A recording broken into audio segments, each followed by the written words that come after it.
삶을 살아가면서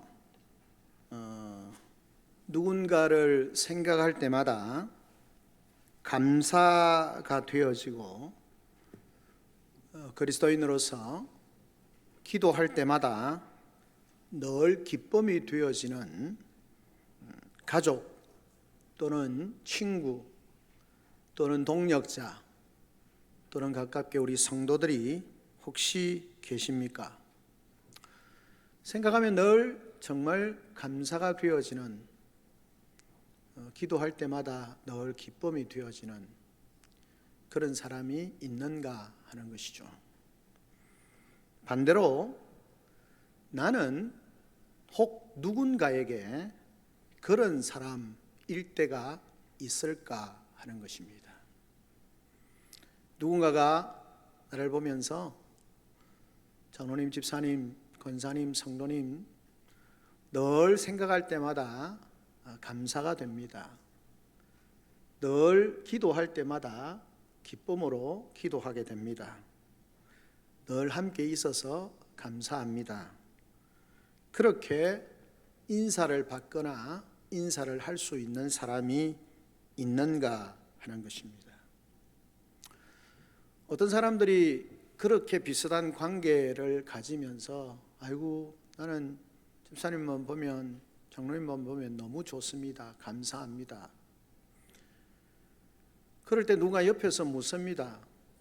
아니 뭐가 그래? 도대체 어떤 관계길래 그렇게 좋으냐? 그렇게 감사하냐? 그렇게 늘 기도가 되냐? 라고 묻는다면 뭐라고 대답할 수 있을 것 같습니까?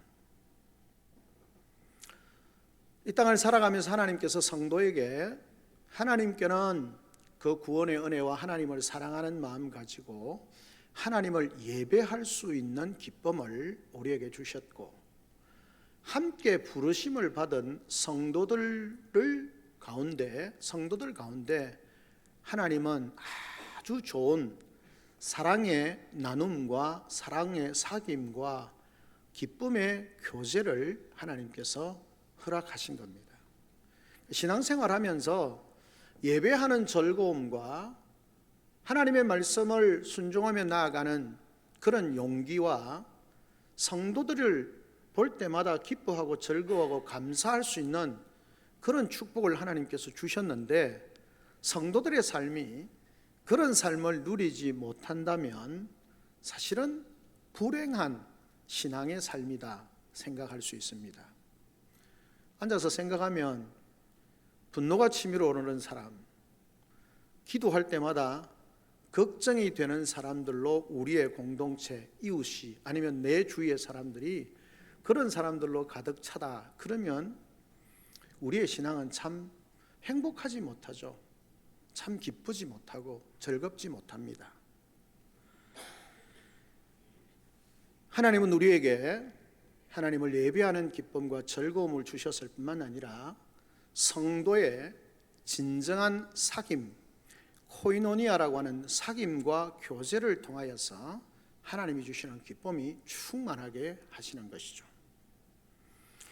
오늘 우리가 읽었던 이 본문에 나타나는 사도 바울과 빌립보 교회 성도들은 이와 같은 관계였던 것 같습니다.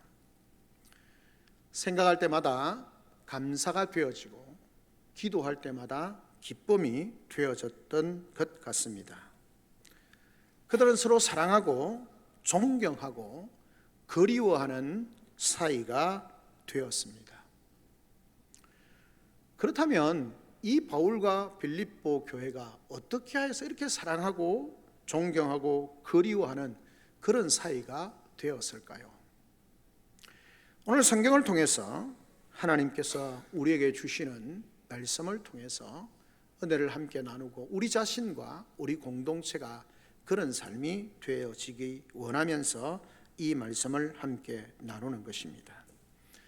바울과 빌립보 교회가 이런 사랑과 존경과 그리워하는 마음을 가지게 되어졌던 것은 다름이 아니라 진실한 코이노니아, 진정한 사귐과 교제가 있었기 때문에 그렇다라고 하는 것입니다.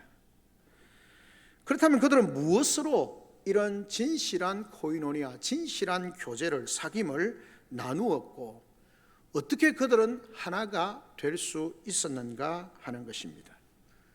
사실 바울이 빌립보 교회를 설립하고 난 뒤에 바울은 계속해서 전도 여행을 떠나기도 하고 먼 곳으로, 항상 그들은 함께 있지 못하고 떨어져 있고, 지금도 바울은 우리가 빌립보서를 옥중서신이라 그렇게 말하니까 옥중에 갇혀 있는 그런 상태인데 어떻게 이렇게 아름다운 마음을 가지고 사랑하고 존경하고 그리워하는 마음을 가질 수 있었을까? 오늘날 시대에 성도의 진정한 사귐이 상실되어져 가는 그런 믿음의 공동체 안에서 하나님이 주시는 진정한 사귐을 함께 나누기를 원하는 것입니다. 어떻게 그것이 가능했는가? 첫째는 복음의 코이노니아였습니다. 무슨 말입니까? 복음의 교제였다는 것이죠. 사실 바울이 여러 교회와 성도들 가운데, 세운 여러 교회와 성도들 가운데 특별히 빌립보 교회 성도들이 그의 큰 기쁨이고 자랑이 되었고 자부심이 되었다라고 그렇게 말하고 있습니다.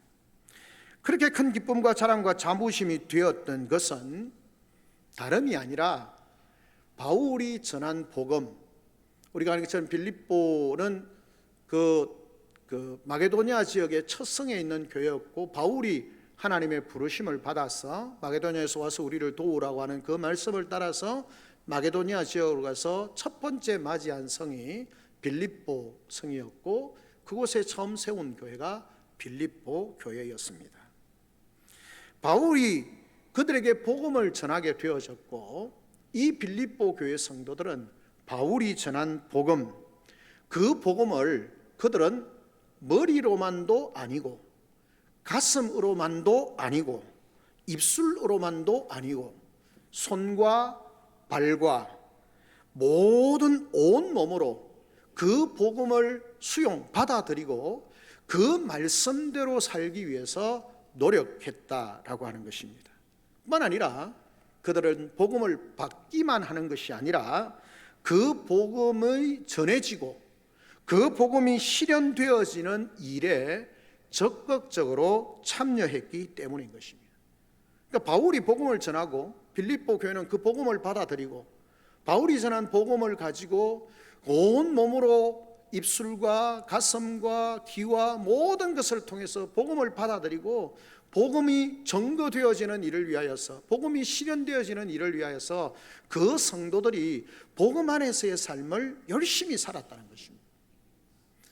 그러니까 지금 바울과 빌립보 교회 성도들은 복음 안에서, 서로가 복음 안에서 복음의 말씀을 따라서 살아가는 그 삶을 통해서 아름다운 영적 교제가, 사귐이 일어나고 있는 것입니다.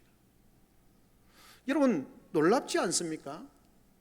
복음을 내가 받아들였고, 그래서 성도의 진정한 사귐은 내가 복음 안에서 신실하게 살아가는 것, 또 다른 성도가 복음 안에서 신실하게 살아가는 것, 그 복음 안에서 신실하게 살아가는 것을 통해서 진정한 사귐이 일어나게 되어졌다는 겁니다. 무슨 말입니까? 우리는 교제가 필요합니다. 교회 안에서 전도의 전도의 남전도의 여전도의 또는 또래들끼리 교제가 필요합니다. 함께 모여서 식사도 하고 차도 마시고 대화도 하고 교제하는 것 필요합니다. 근데 여러분, 우리가 돌아보면 이런 좋은 교제가 늘상 좋지만은 않을 때가 많습니다. 왜냐하면 내 생각과 다른 사람의 생각이 다르거든요.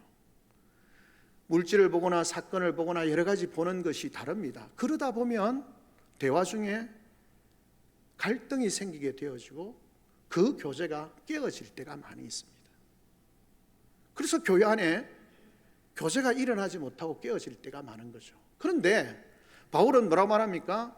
복음 안에서의 교제, 바울은 복음을 받아들이고 복음을 통해서 하나님의 말씀이 묵상 가운데 이런 은혜가 되어지고 말씀을 따라 살았을 때 하나님이 이렇게 도와주셨고 하나님께서 우리와 함께 하셨고 우리를 도우셨고 역사하셨고 아이고 집사님과 함께 모여서 내가 복음 안에서 살아가는 삶을 나누고 그것을 함께 공유하고 그렇게 살아가는 복음 안에서의 교제가 늘상 있었기 때문에 이 바울과 빌립보 교회 성도들은 거리, 공간의 차이가 있고 거리상의 문제가 있었지만 그들은 복음 안에서 함께 살아가는 삶 때문에 진정한 교제가 일어나게 되는 것입니다.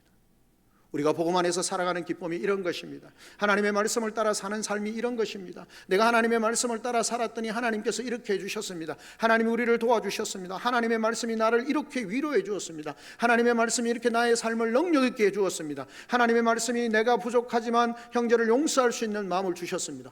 이런 푸른 복음의 삶을 통해서 복음 안에서의 교제를 통해서 진정한 사귐이 일어나게 되어졌다라고 그렇게 말씀을 합니다.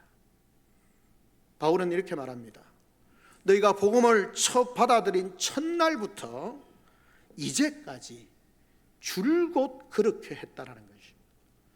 빌립보 교회가 바울이 처음 복음을 전한 그 이후부터 그 복음을 받아들이고, 여러분 처음 복음을 받아들였을 때 열정적으로 하지 않습니까?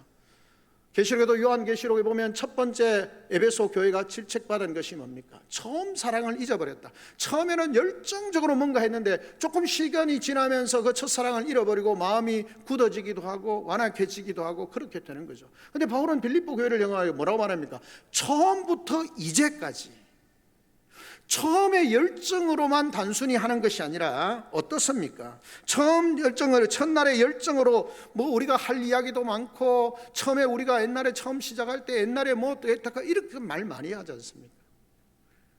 근데 단순히 처음에 열정만이 아니라 어떻게 되어집니까? 이제까지, 처음부터 이제까지 꾸준함으로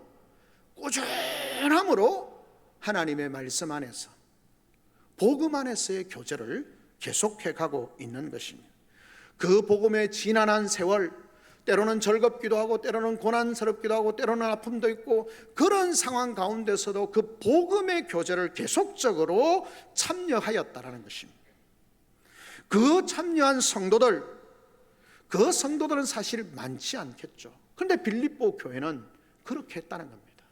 복음을 받아들였을 때 기쁨만 아니라 복음을 살아내는 과정 가운데 이런저런 어려움도 있고 힘듦도 있고 괴로움도 있고 고통도 있고, 그렇지만 그 속에서도 여전히 복음 안에서의 예수 그리스도의 십자가의 복음과 하나님의 사랑과 능력과 그런 복음 안에서의 진정한 교제, 삶을 나눔을 통해서 진정한 사귐을 가지게 되어졌다라고 하는 것입니다. 그런 사귐이 기초가 되어져서 이 바울과 빌립보 교회는 서로가 보고 싶고, 서로가 감사하고, 서로가 존중하고, 서로를 위해서 기대하고, 서로를 위해서 기도하고, 이런 모습들이 나타나게 되어졌다라고 그렇게 말씀하고 있는 것입니다. 그래서 바울은 하나님께서 그들 안에 시작한 선한 일, 착한 일, 즉 복음을 향한 이 순전한 삶이 주님 오시는 날까지 지속되어질 것이다 라고 그렇게 확신하면서 간구하고 있는 것을 보게 되어집니다. 우리 건모교회가 정말 우리가 성찬을 통해서 하나님 안에서의 아름다운 교제를 나눌 뿐만 아니라 그 십자가의 복음으로 말미암는 그 복음으로서의 우리의 교제가 인간적인 상황의 차이, 인간적인 학문과 여러 가지 가정의 재정적인 환경의 차이, 이 모든 것을 넘어서 복음으로 말미암는 진정한 교제를 통하여서 하나님이 주시는 진실한 교제, 진정한 사귐 있는 그런 복된 우리 성도들과 주의 몸된 교회가 되어지기를 주님의 이름으로 축원합니다. 아멘. 둘째는 무엇입니까? 은혜에 참여함으로 말미암는 사귐이라고 그렇게 말합니다. 바울이 이렇게 말하고 있는 것을 보게 되어집니다. 7절에 보면 내가 너희 무리를 위하여 이와 같이 생각하는 것이 마땅하니 이는 너희가 내 마음에 있음이며 나의 매임과 복음을 변명함과 확증함에 너희가 다 나와 함께 은혜에 참여하는 자가 됨이라 라고 그렇게 말합니다. 은혜에 참여하는 자, 함께 은혜에 참여하는 것을 통해서 진정한 사귐과 교제가 있었다는 것입니다. 무슨 말입니까? 여러분, 복음이 있는 곳에는 영광과 기쁨이 있습니다. 분명한 사실입니다. 그런데 여러분, 복음 안에는, 복음이 있는 곳에는 영광과 기쁨만 있는 것이 아니라 아직 완전한 하나님의 나라가 우리 가운데 임하지 않았기 때문에 거기에는, 복음이 있는 곳에는 복음을 반대하는 사람도 있고 복음을 핍박하는 사람도 있습니다. 바울이 그런 상황 가운데 처했습니다. 바울 속에는 복음의 기쁨이 충만합니다. 빌립보 교회 성도들과 함께 그 복음의 기쁨을 나누면서, 복음의 교제를 나누면서 진정한 교제를 나눕니다. 그런데 바울이 복음을 전가하다가 사로잡히게 되었습니다. 복음을 전한 것 때문에 어려운 상황에 처해졌습니다. 성경은 말합니다. 매였다고 말씀합니다. 그리고 복음을 변명함과 확증함에 있었다라고 그렇게 말씀합니다. 무슨 말입니까? 복음을 전하는 것 때문에 사로잡히게 되어졌고, 그 복음을 전하는 것 때문에 재판에 넘겨지게 되어져서 뭘 합니까? 변명하고 확증하는 그런 일들이 있게 되어지는 것입니다. 그런데 바울이 이렇게 복음을 전하다가 사로잡히게 되어지고 어려운 상황에 처해질 때마다 빌립보 교회는 어떻게 했습니까? 그때마다 빌립보 교회는 직접적으로, 간접적으로 바울과 함께 했습니다. 직접적으로, 간접적으로 바울과 함께 했다는 것이죠. 그게 무슨 말입니까? 그들은 바울이 고난을 당할 때 함께 고난에 동참하였고, 어려운 가운데 있을 때에 바울의 동료가 되어서 그의 어려움을 돌아보아 주었습니다.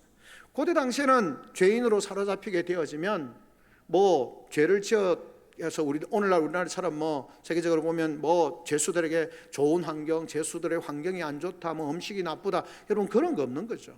잡히면 누군가의 도움으로 죄수 생활을 유지해 가는 겁니다. 도와주는 사람이 없으면 굶어 죽기도 하고 어려운 상황에 처하기도 하는 거죠. 그런데 바울이 복음을 전거하다가 사로잡히게 되어졌을 때 이 빌립보 교회는 항상 그 바울을 돕고 섬기는 일을 계속적으로 했다는 겁니다.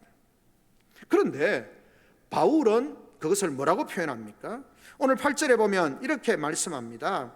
7절에 보면 나의 매임과 복음을 변명함과 확증함에 너희가 다 나와 함께 은혜에 참여하는 자가 되었다.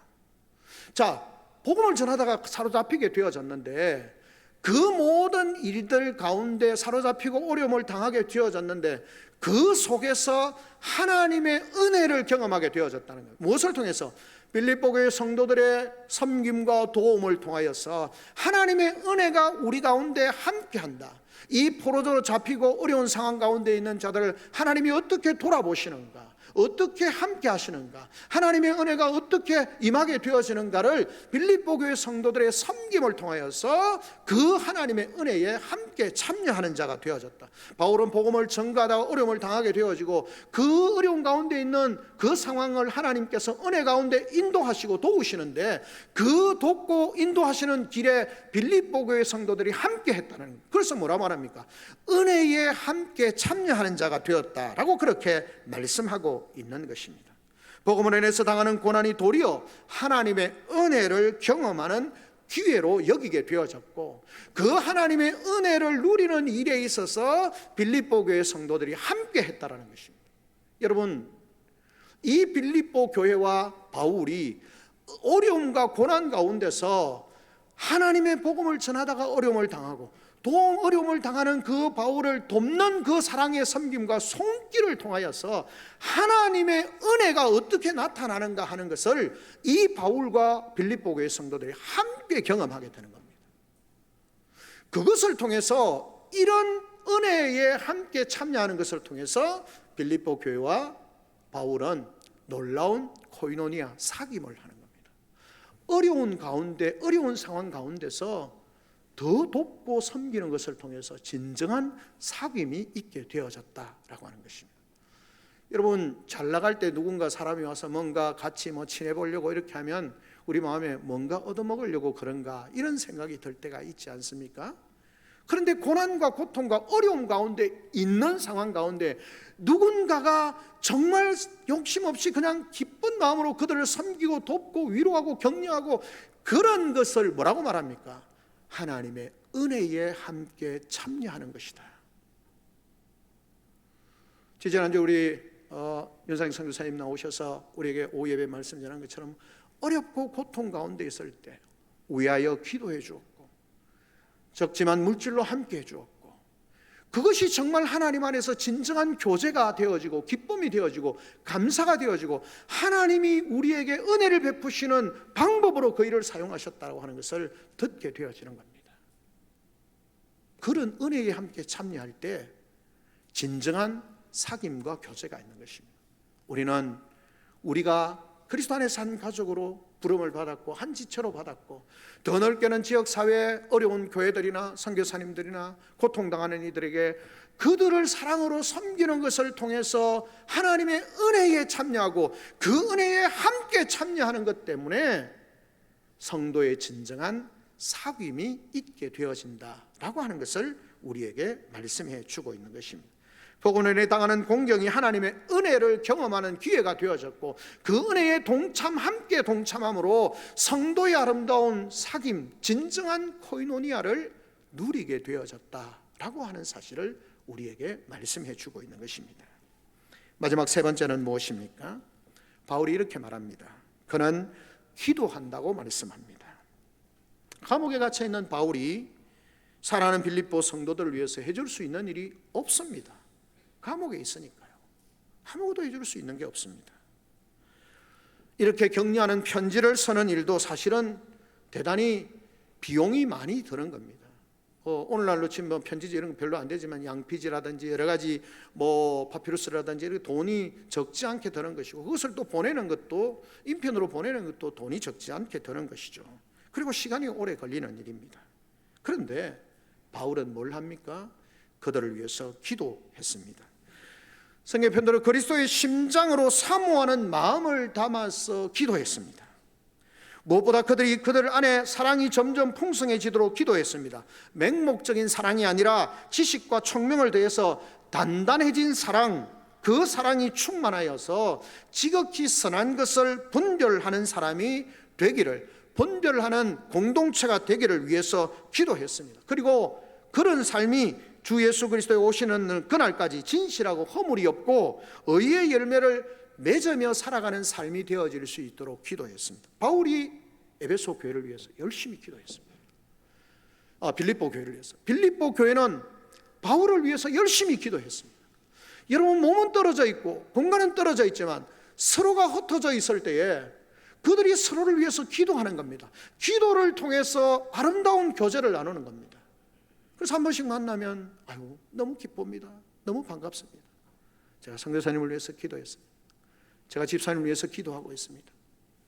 언젠가 제가 한번 말씀드린 것처럼 전도사 시절에 부산에 있을 때에 그냥 한 6, 70 모이다 100여 명쯤 모이는 교회가 되어졌는데, 목사님이 간경화로 인해서 그냥 너무 심해지셔서 도무지 뭘 하실 수가 없는 겁니다.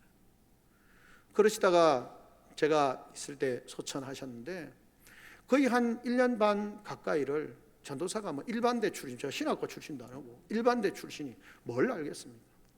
새벽마다 설교를 해야 돼요. 전도사 때. 지금 외국인 근로 선교회 본부장하는 우리 정노아 선교사님 제 밑에 한해신학교 후배에서 그냥 부교육자, 제가 선임 부교육자고 그 전사님이 두 번째 전사님이었고 부교육자고, 새벽마다 기도합니다. 수요 기도에 인도해야 돼요. 그때 금요 기도에 있었어요. 금요 기도에 인도하죠. 주일 오후 예배 설교하죠. 전사가 뭐가 나오겠습니까? 신학교 수업 마치면 도서관에 가서 주석 6, 7권 가지고 그냥 뺏겨가지고 정리해가지고 그걸 가지고 설교. 무슨 은혜가 되겠습니까? 근데 목사님 돌아가시고 제가 그 교회에 있다가 나오고 난 뒤에 한 번씩 가면 그렇게 합니다. 목사님, 제가 늘 기도하고 있습니다. 그때 너무 고생하셨고 너무 힘드셨고, 그래도 전사님이 수고해 주셔서 교회가 정말 그래도 잘 버틸 수 있었어요. 지금도 기도합니다. 몸은 떨어져 있지만 기도를 통해서 교제하는 거죠. 저도 한 번씩 그곳에 있는 성도님들을 어려운 분이나 이런 분을 생각나면 기도하는 거죠. 기도로 아름다운 영적 사귐을 갖는 것입니다. 우리 교회 안에서 함께 부르심을 받은 성도님들이 기도의 삶을 통해서 서로가 서로를 위해서 기도하는 삶을 통해서 아름다운 영적 교제가 있는 거죠. 사귐이 있는 겁니다. 그러니까 늘 기도 속에 들어있었던 사람이니까 그 기도할 때마다 감사가 되어지고 기도할 때마다 기쁨이 되어지고 기도할 때마다 힘이 되어지니까 만나면 얼마나 즐겁겠습니까? 그러니까 이 바울과 빌립보 교회 성도들 간에는 정말 서로 사랑하고 존경하고 기뻐하고, 그래서 이 빌립보 교회를 통해서 하나님은 그 주위에 복음의 선한 사역을 감당하게 하시는 겁니다. 한마디로 바울은 빌립보 교회 성도들이 복음에 참여하는 것과 은혜에 참여하는 것과 기도에 참여하는 것을 통하여서 진정한 사귐을 갖는 것입니다. 우리 거목교회가 정말 하나님의 말씀 안에서 진정한 사귐이 있고 하나님의 은혜의 역사에 동참함으로 진정한 사귐이 있고 날마다 서로가 서로를 기억하며 기도함으로 진정한 사귐을 누릴 수 있는, 오늘 우리가 성찬을 통해서 우리는 한 놈이고 한 지체 되어진 공동체 형제 자매들인데, 이 성찬을 통해서 하나님 안에서의 진정한 교제를 나누고 오늘 주신 말씀을 통해서 복음 안에서 은혜를 나누고 기도 가운데 하나님의 진정한 성도의 코이노니아 교제를 통해서 하나님 주시는 은혜와 복과 능력을 누릴 수 있는 복된 우리 성도들과 우리 거목교회가 되어지기를 주님의 이름으로 축원합니다. 아멘. 아멘. 우리 찬송